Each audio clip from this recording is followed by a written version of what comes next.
Congregation, this morning, let me invite us to open our Bible to the book of Mark. And we're continuing in chapter 10, Mark chapter 10.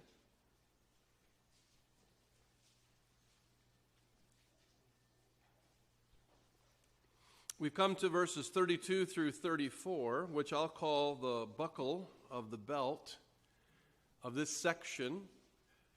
Now, when we say this section, if I were to quiz you this morning, I don't mean to put you on the spot, but we've been talking about the section of the teaching of receiving the gift of salvation. Where did that section begin in Mark chapter 10? Do you remember?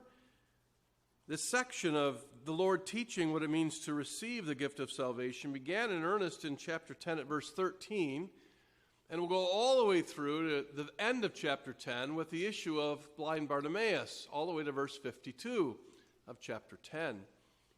But this section we'll call, just for a lack of anything better to call it, in my own limited ability of illustrations, to call it the buckle of the belt, which is this section holding these truths together. And we'll see why now as we come to it. So we're in Mark chapter 10.